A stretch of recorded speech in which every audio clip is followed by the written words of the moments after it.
Good afternoon, and welcome to this episode of the Mashreq Sustainability Dialogues, a Mashreq podcast series that facilitates knowledge exchange with critical voices tasked with leading the region's drive toward net zero. Today, we'll explore the intersection between sustainability and investment strategies. We'll look at how or whether sustainability and ESG metrics are getting incorporated into conventional investment considerations, what the landscape looks like, and what the prospects are for the future.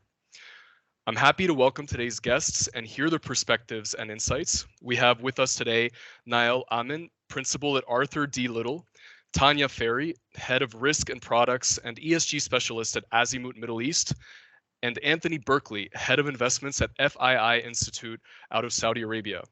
I'm also happy to welcome our Mashreq host, Aamer Asif, Senior Director of Investments at Mashreq. And I'd like to start off by inviting our host to make an opening statement on the topic. And Aamer, I welcome your thoughts on the theme of today's discussion.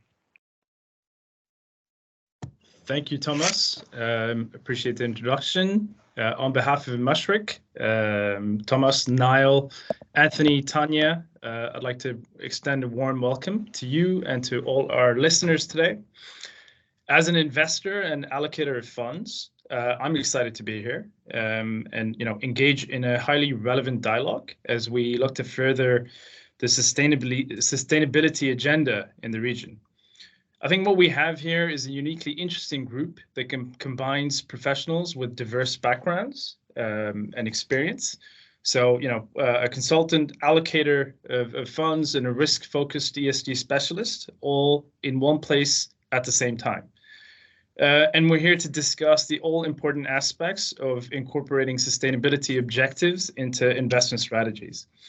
To look beyond what I think of as superficial screening, and not just consider tick box solutions that aim to serve an ESG score or rating, but rather embed sustainability metrics into the investment process and really drive long-term value.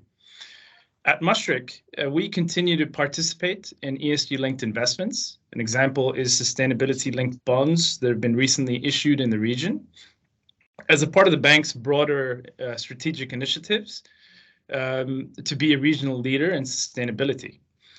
In effect, what we consider sustainability metrics as a part of the investment process, but this continues to be subject to appropriate risk-reward measures that align with the bank's goals. So really, in a sense, commercial sensibility.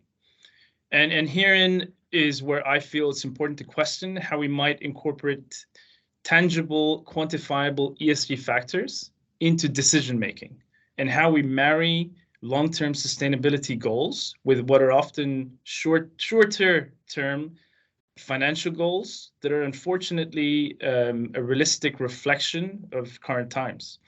I think the key might be a balancing act and suitably expanding the available investment universe to match. With that, I'd hand it back to you, Thomas, and look forward to this dialogue. Thank you, Aamer, for those opening thoughts. And Tanja, I wanted to start with you, and I wanted to ask if you could briefly walk us through what a typical conventional investment strategy looks like. What are the considerations that come into play for investment decisions? Yeah, sure. And thank you very much for inviting me here today. The one thing I thought I might point out initially that's an important distinguishing factor is the difference between green and ESG. We often hear about green investing being talked alongside ESG investing. And the two, although they are in a similar area, they're not necessarily the same thing.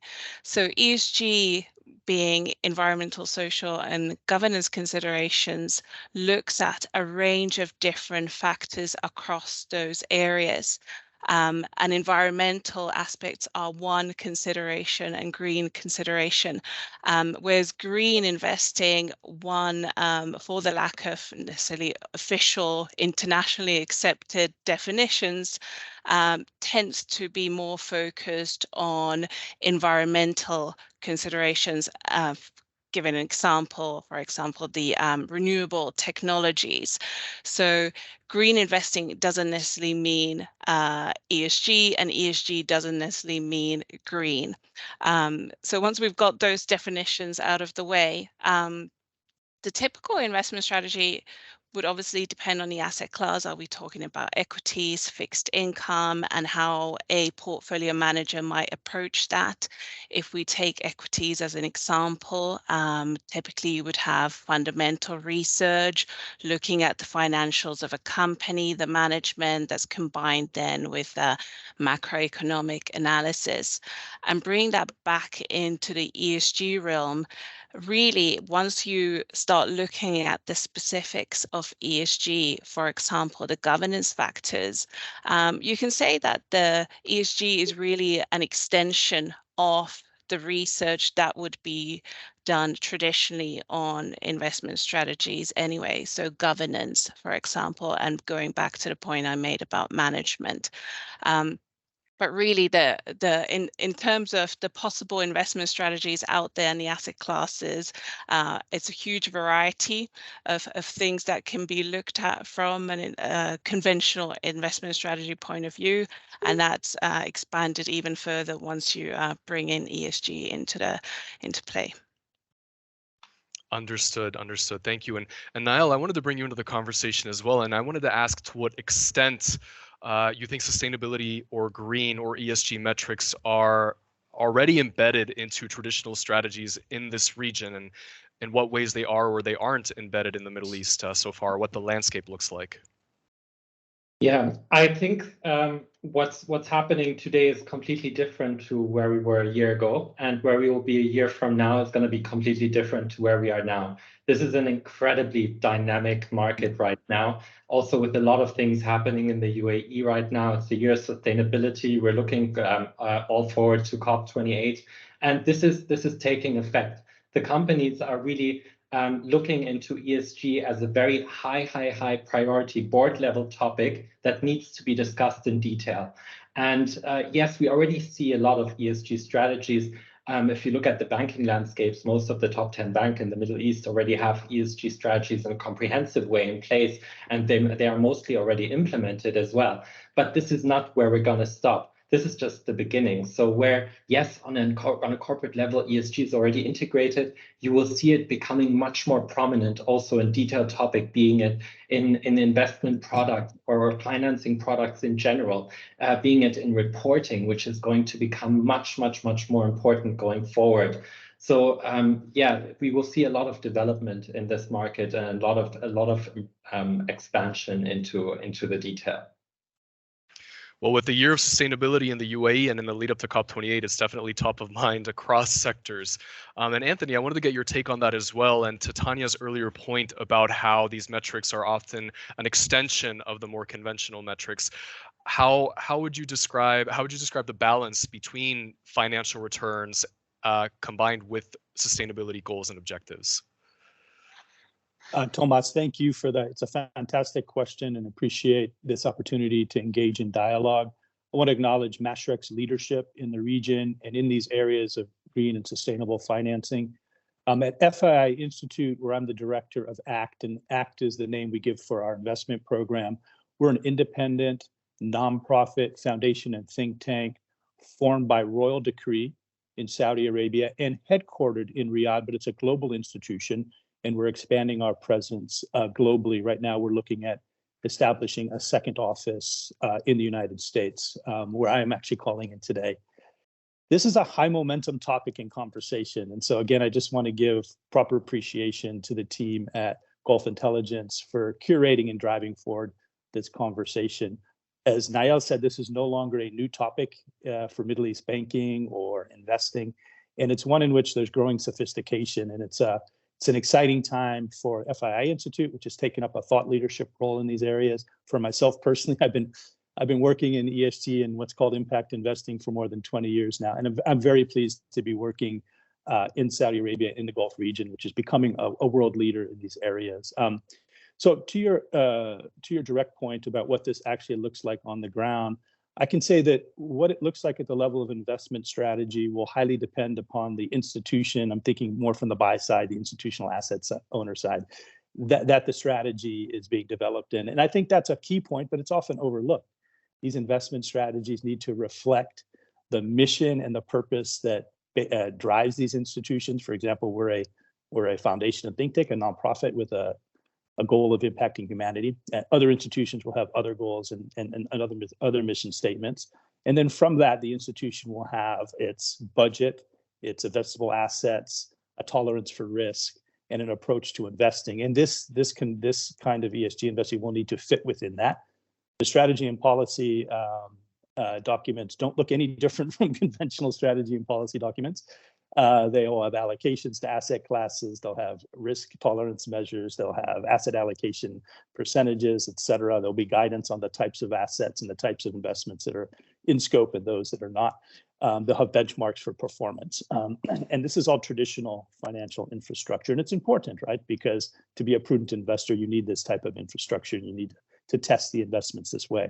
In addition to that, it will have considerations relevant to the strategy and to the ESG commitments of the investment policy. In addition, it may also track some key outputs or outcomes, which are also relevant to that strategy. Those may or may not be part of your ESG framework. They may be what's called impact. So these are the actual impacts on the world, let's say in greenhouse gas emissions or job creation, that the institution cares about, and they will need to be tracked and reported on, as was said earlier. You know, the main challenge here, and it is quite a challenge, it's the difference between two-dimensional chess and three-dimensional chess. You really, as an investment professional, have to think about factors that were simply excluded from the more traditional investment strategies. And that is a challenge, and it affects your selection of assets, your evaluation, your structuring, and your analysis of performance. And the teams, I think, that are developing effective approaches to this tend to be similar to what Aamer mentioned at the outset. These are hybrid teams where talent matters, and you want to bring people together from different professional backgrounds, not just finance. You probably want someone with a bit of a science background, maybe someone who really understands how these projects and companies impact community and the environment on the ground. And when you bring these different skill sets together and you have a strong strategy guiding it, then you can see sustainable performance. And what we hear more and more from asset owners and other active participants in ESG or impact investing is that they're expecting not just market rate of returns, but they're seeing opportunities for above market rates of return. So it's a strategy and approach that's not necessarily sacrificing financial return when done well. Understood. Thank you. And Tanja, I wanted to bring it back to you. And oftentimes, what the investment strategy hinges on is the available information on a particular potential investment. And I think something that would interest our viewers and our listeners would be to get insight into how does an investor evaluate the sustainability of an investment or of a company when sometimes ESG information or sustainability data may be less readily available, if at all. Yeah, absolutely. And again, here you will find huge differences and variances between the asset classes and the markets and the data that is available from them. If you're looking at, large cap equities, the availability of data is going to be very different to sovereign from emerging markets, and the how recent that information is, the reliability of that. And I think that's where the skills of the portfolio managers as well as the experts from ESG really come into play to be able to deal with possibly uncertain data and how you integrate that into your decision making. And it really depends on how you approach the ESG as well. Is it something that you use purely on a sort of a simplistic exclusionary screening point of view, or is it a case of where you really integrate it within your investment decision making, your portfolio construction approach? And I think, the data is coming out all the time. We're getting more and more data, but in certain markets, it's not always there. So we need to deal with, in the interim at least, with uncertain data and be comfortable or find ways around it. Understood. Thank you. And Nael, I wanted to take it back to you as well and build off of something that you mentioned earlier when you said that at this point in time, it looks different than a year ago, and a year from now, it'll likely look different than today.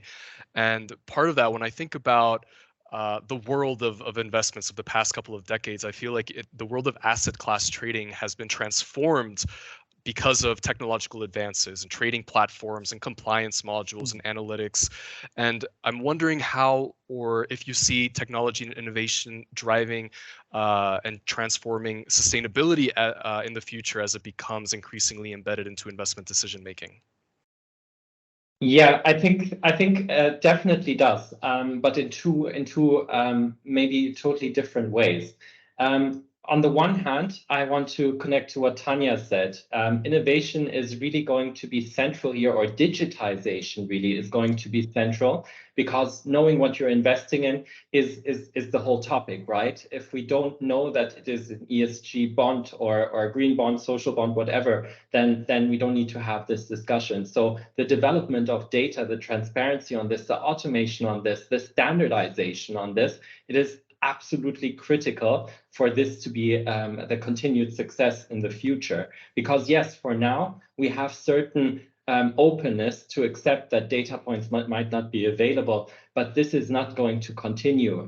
Requirements are increasing, the expectations from investors are increasing. So all of these topics, they come together.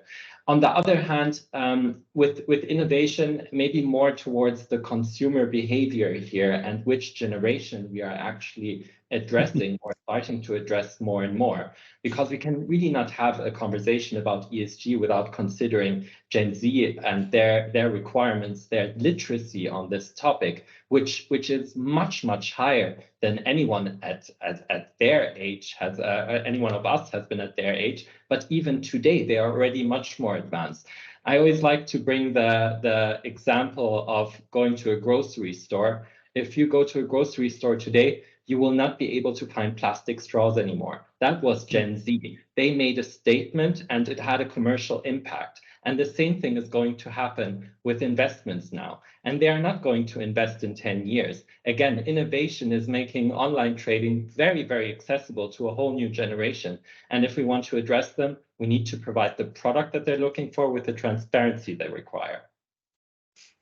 Understood. Thank you. And Anthony, I wanted to get your take on that as well. I saw you smile as soon as the element of generations was brought into the conversation. And Nael kind of alluded to, it's an opportunity, and these are opportunities, and digitization, innovations are opportunities for forming the landscape. I'm curious your take as well on maybe perhaps some of the challenges, the other side of that coin, where what you see as some of the challenges of incorporating sustainability metrics or ESG metrics when it comes to investment decision making. A lack of standardization was mentioned earlier, lack of data, although that seems to be changing with time. So I wanted to get your take on that as well.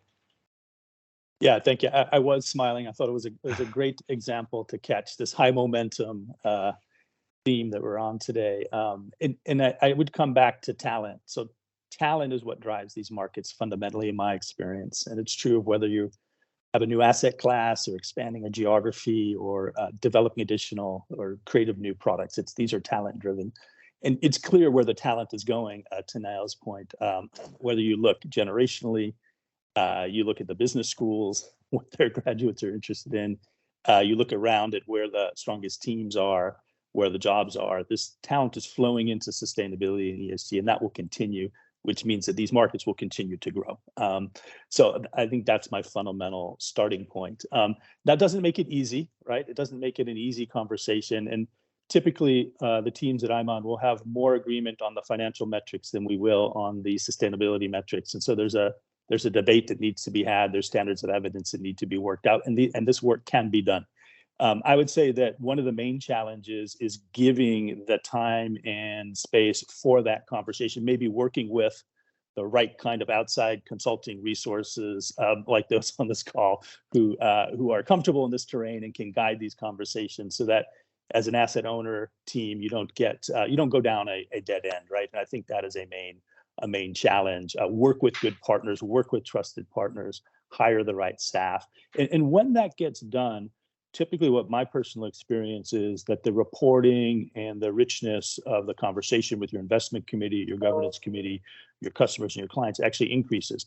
And so you get a stickier strategy, people are more committed to. You get stickier asset selections, people are more committed to. And that's not often a bad thing. That's often a very good thing. So there are some challenges. There are often implementation challenges. Maybe there's people doing this for the first time and they need a chance to be brought along.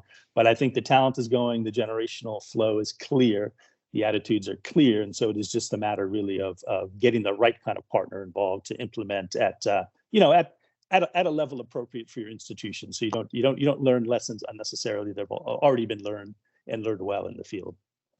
Understood. And Tanja, I wanted to ask your take as well on pivoting a little bit and thinking about what some buy side versus sell side considerations might be for incorporating sustainability.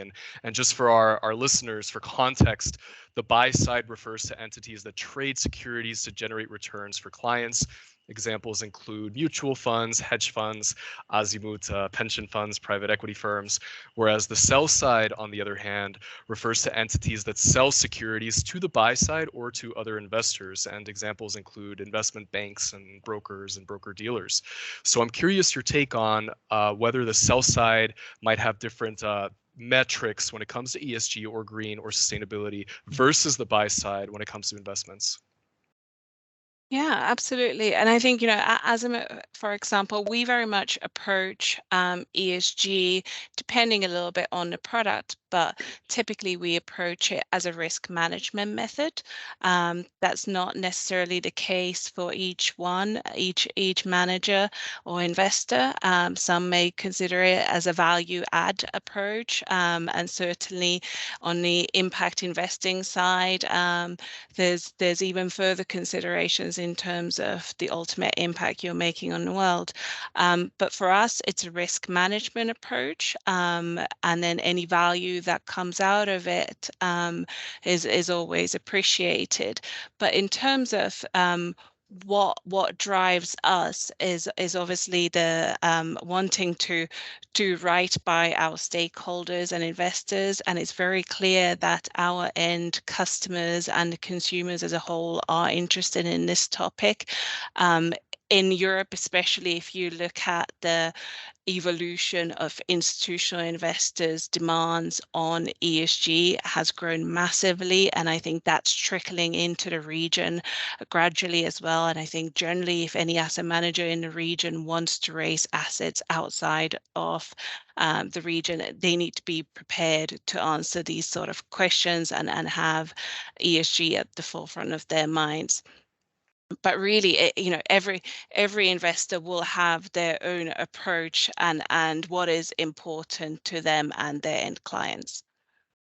Of course. And then one other additional element, Nael, that I wanted to get your take on, in addition to whether it's buy side or sell side, is the context of the region and the context of the Middle East, and whether this emerging nexus between sustainability and investments is the same all over the world, or if here in the Middle East it may take a particular form, especially with regards to Islamic finance and banking and sukuks, for example, whether the idea of interest is absent.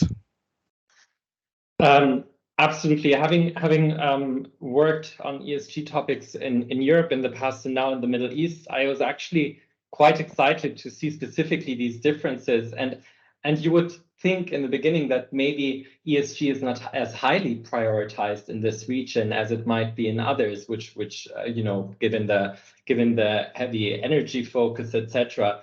But that actually turned out to be not the case. I think the prioritization is extremely high here. And you see also already a very, very significant level of sophistication and maturity on the topic, which I found incredibly impressive. That's one thing. How is it going to impact the products themselves? I'm going to say something similar to what Tanja said. Every product will be looked at individually, also in the ESG context. So while ESG will not inherently be different in this region, even if you're looking at the Islamic banking or Islamic finance space, it's going to have different types of considerations. You're looking at your partners, you're looking at the business, you're looking at what the money is being used for, which can be more expansive and again brings the topic of data with it. Having said that, this whole thought of looking at a financial product and looking at what it's being used for, what is the general purpose of it, going beyond just hard facts like industry, etc., into more soft facts. This has always been done in Islamic finance, and it's inherent to ESG as well. So if we're looking at purely the Islamic finance or Islamic banking space, I would say it's even more compatible to ESG than the traditional banking space has been in the past. Understood. And Tanja, I wanted to go back to you on that point and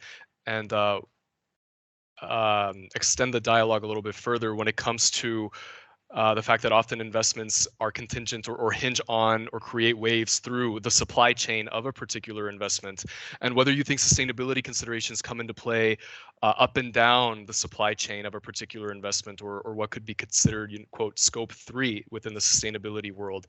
Are these kinds of sustainability considerations up and down the supply chain better suited for investment decision making, or is it better to focus more narrowly on the exact investment itself?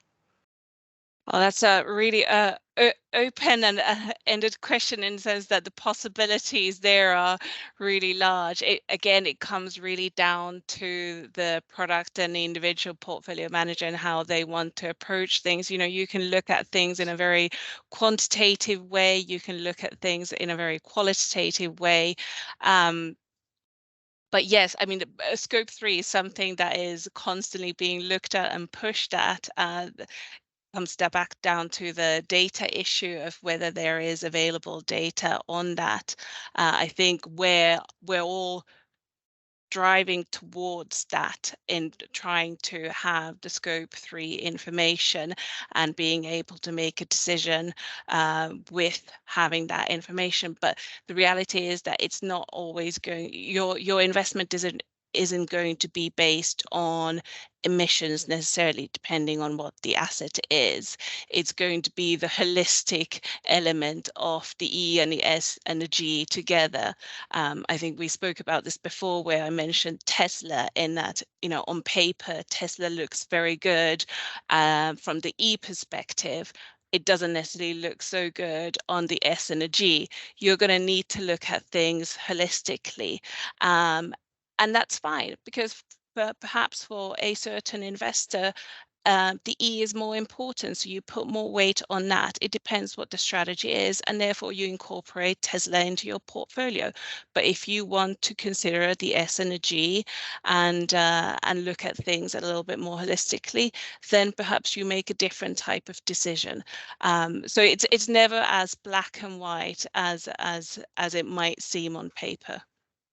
Understood. It definitely sounds like there's a lot of nuance involved in the process. And as we near the end of our time together, Anthony, I wanted to ask you one final question. And Nael alluded to this before, again, about how the landscape a year from now might look different than today. And today looks different than it was a year ago.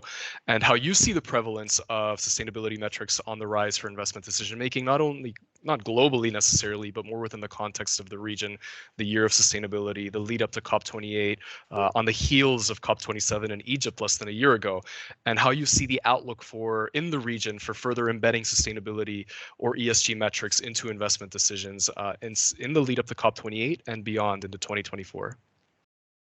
It's a great question, Thomas. I'll try to make a succinct comment, but I think that the attention that COP28 and a whole host of aligned activities are bringing to sustainability, not to ESG in particular, but to sustainability, will continue to drive the talent in the region to continue to innovate and ensure that they're at the global lead of this conversation. And there's a really important, I think, outcome here that we all need to push forward, which is an imbalance in the global playing field around these investment strategies. So the region, the GCC, is part of, broadly speaking, emerging markets, right? We're outside of the traditional Europe and North American developed markets or Asia Pacific developed markets. And ESG capital flows simply do not go into these markets at any kind of scale. So while ESG is a strategy that should be on paper applied equally in anywhere, what actually happens is 90% of ESG capital flows go into Europe and North America, despite the fact that emerging markets include the two most populous countries in the world, China and India, are home to 58% of global GDP and will soon be 90% of the population. So there's a huge imbalanced playing field, and that's an opportunity. It's an opportunity for Aamer, for Nael, for Tanja, for myself to really provide the education, the data, and the familiarity needed for these ESG investors to get more comfortable with making emerging market investments so that the capital flows are more equitable, more balanced globally. FI Institute, under the leadership of our board, have taken a thought leadership position here, and we've developed a toolkit, a framework and scoring methodology, which we call inclusive ESG, which uses the exact same KPIs that SASB has developed for the US developed market, but weights them and treats them differently in a way that's more attuned to the market context of emerging markets.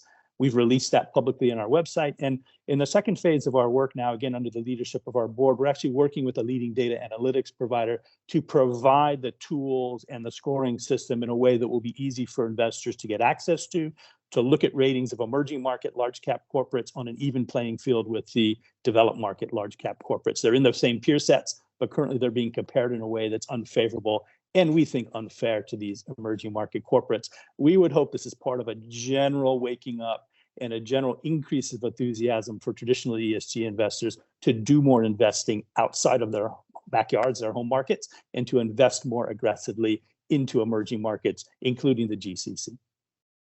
Well, it certainly sounds like there's a lot on the agenda and a lot of things to look out for in the coming months. As we conclude the podcast, Aamer, I wanted to hand it over to you for your final thoughts and closing comments. Thank you, Thomas. Thank you, Nael, Anthony, Tanja. It's been fascinating to hear your views in the subject. And what I take away, some of the key points that I could take away, integrating talent into policy, so including these data scientists or scientists, ESG experts into the investment decision-making process. That's a key thing. Something Nael said stood out, which was things are not what they were a year ago and won't be a year ahead, and that just speaks to the dynamic nature of ESG as a subject matter and as part of the investment process. Something that Tanja had mentioned, standardization being key. I think that is a sort of a key factor for any relatively new investment area, and drawing a parallel to what Thomas said about sukuks, for example. There was a time where the Gulf wasn't a big issuer of sukuks, and that has evolved over time. So demand and the opportunity set is significant. As Mashreq, as I mentioned, to be a regional leader in sustainability, not just for Mashreq, but for all banks, it's an important aspect. And while it's been an area within the credit underwriting that's now a much bigger piece of the pie in the UAE, I think now we're moving towards the investment side of things, and it's been interesting to sort of see that take shape. And we hope to see more, and we hope to see Mashreq and other banks doing a lot more in this area. So thank you for your time. Thank you, Aamer, and thank you to all of our panelists. Our half hour together has come to an end, but we've had an interesting discussion around the topic of investment strategies and how it can go hand in hand with building a more sustainable future. I'd like to thank our guests for being with us on this edition of the Mashreq Sustainability Dialogues. Nael, Amin, Tanja, Ferri, Anthony, Berkley, and our host, Aamer, Asif. Thank you for speaking with us today, and please join us again in the future.